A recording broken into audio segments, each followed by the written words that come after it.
नमस्कार। हमारे YouTube channel में आप सभी का बहुत बहुत स्वागत है। आज के इस वीडियो में हम लोग जानेंगे कि ये जो मानव शरीर, मैं उस परमात्मा की दया से इस मानव शरीर में इस पृथ्वी पर चल रहा हूँ, फिर रहा हूँ, काम कर रहा हूँ, अपने जीवन यापन कर रहा हूँ। तो ये जीवन किसके आधार पर टिका हुआ है? आज वो मूल आधार की बात करते हैं। इस जीवन को कौन चला रहा है? इसका मुख्य, जिसे हम प्रतिनिधित्व कहते हैं, वो कौन कर रहा है? इसका मुखिया कौन है? ये किस धार पर टिका हुआ है? चलिए जानते हैं इस वीडियो के माध्यम से।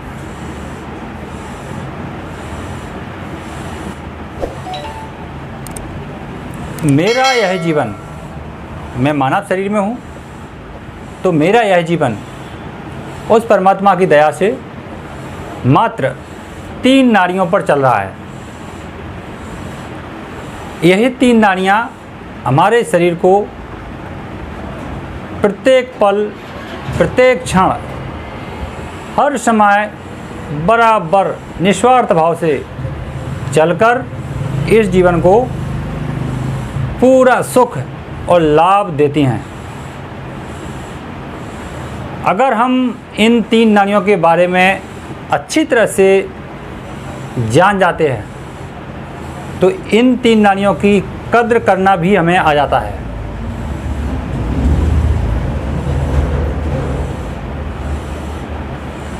यह 3 नाड़ियाँ हमारे मानव जीवन की मुख्य रूप से एक आधार है। आधार का मतलब होता है जैसे पेड़ का आधार पृथ्वी, अगर पृथ्वी डगमगानी तो वो पेड़ गिर जाएगा। आधार का मतलब ये होता है। तो यह हमारा शरीर है, जिसे हम शरीर कहते हैं। यह मेरा जीव रूपी शरीर है। तो यह इसका आधार है 3 नाड़ियाँ। उन 3 नाड़ियों के जरा भी डगमगाने पर हमारा शरीर डगमगा जाता है। अगर वो नाड़ियाँ रुक जाएं तो हमारा शरीर अस्वस्थ, रुक गया, फिर आगे पीछे कुछ नहीं बचा है। फिर इसे तुरंत ले जाने की हम सब लोग तैयारी करने लगते हैं। तो वो 3 नाड़ियाँ कौन सी हैं मुख्य रूप से? इसलिए हमें इनकी कदर करना चाहिए।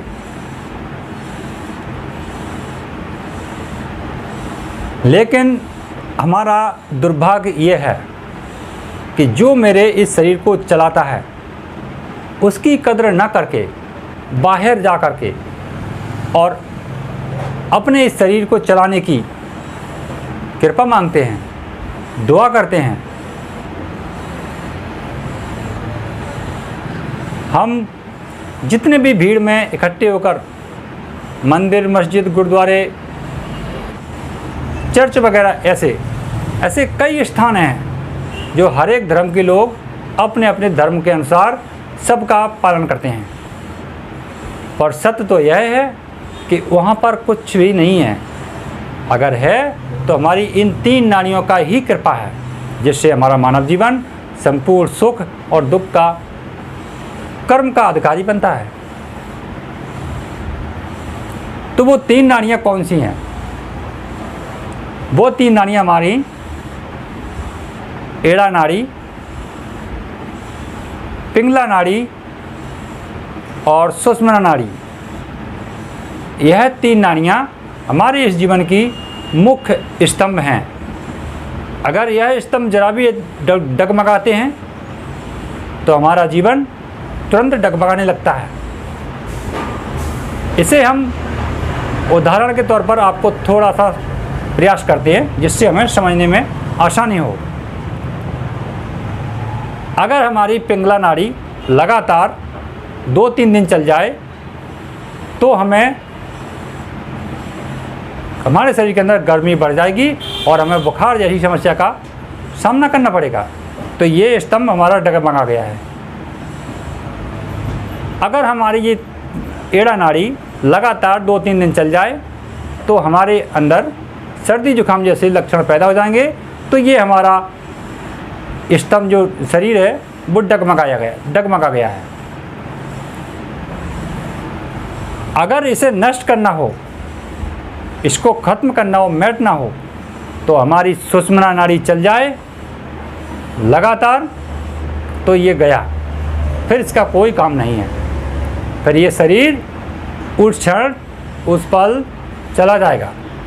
जब तक प्राणी इस शरीर को यानी 2 स्तंभ को ध्यान में नहीं रखता है, फिर उसके बाद जो सुषुम्ना नाड़ी आती है वो इस शरीर को खत्म कर देती है, नष्ट कर देती है। भगवान शिव शंकर के पास क्या था? शिव सरोदर। उनके पास, जिन्हें हम कहते हैं त्रिकालदर्शी, तो त्रिकालदर्शी का मतलब होता है एक चंद्र नाड़ी, यानी एड़ा नाड़ी से हम अंदर का बाहर का हर समस्या का समाधान देख सकते हैं। पिंगला नाड़ी से अंदर का बाहर का हर समस्या का निदान कर सकते हैं, और सुषुम्ना नाड़ी से सारी समस्या को नष्ट कर सकते हैं।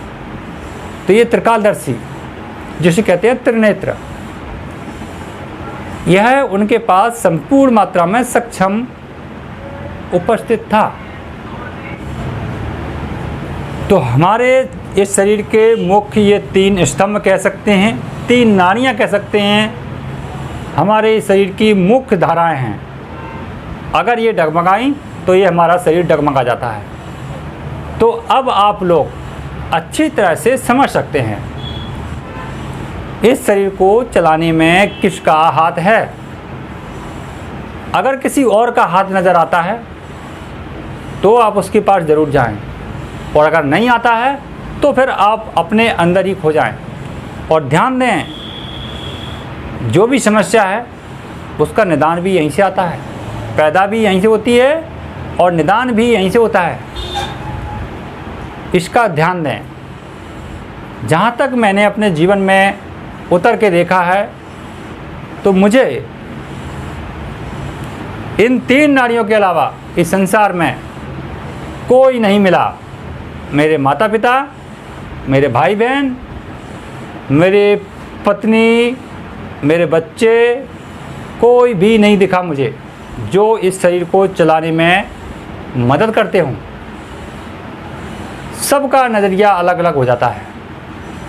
पैदा होते ही सबके विचारधारे अलग अलग हो जाते हैं। इसके चलाने के लिए हमारी श्वास मेरे साथ में आती है और मेरी श्वास ही मेरे साथ में जाती है। तो सिर्फ यही 3 नाड़ियों का खेल है इस मानव जीवन में। हमें इन्हीं 3 नाड़ियों के बारे में समझना है, पढ़ना है और जानना है। दोस्तों, मोटे मोटे ग्रंथ, सभी प्रकार के, किसी भी धर्म के हों, मोटे मोटे ग्रंथ पढ़ करके आपको वो नहीं मिलने वाला है जो ये 3 नाड़ियाँ आपको देंगी। तो इन 3 नाड़ियों के बारे में जानें, इन 3 नाड़ियों के बारे में समझें। प्रतिदिन बस 5 मिनट टाइम निकालकर और ध्यान आसन लगाएं और देखें कि मेरी ये 3 नाड़ियाँ किस रूप में चल रही हैं।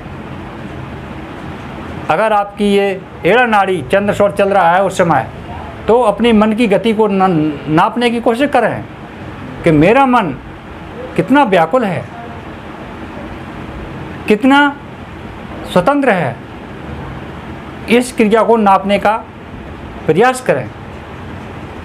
अगर आपकी पिंगला नाड़ी चल रही है, मतलब सूर चल रहा है, तो अपने मन को ध्यान में लाएं और देखें कि मन कितना तीव्र गति कर रहा है, कितना ये हमारे मन को शांति दे रहा है या मेरी व्याकुलता बढ़ा रहा है। इस क्रिया को पहचानें तो आप पाएंगे कि आपका मन सूर नाड़ी में आपके अंदर व्याकुलता बढ़ा रहा होगा और चंद्र नाड़ी में आपके अंदर उसमें ठंडक शांति दे रहा होगा। यही कमाल है। अब आप समझ सकते हैं कि आपको कौन सा स्वर चलाने की आवश्यकता है, दिन में कौन सा स्वर चलाने की आवश्यकता है, आप खुद समझ सकते हैं। तो साथियों, आप इस वीडियो को अधिक से अधिक शेयर करें और लोगों तक स्वर ज्ञान पहुंचाने का प्रयास करें, और आप भी इस चीज़ को अच्छी तरह से समझें क्योंकि स्वर ज्ञान ही श्रेष्ठ ज्ञान है। तो फिर मिलेंगे अगले वीडियो में, तब तक के लिए जय भोलेनाथ, जय हिंद, वंदे मातरम।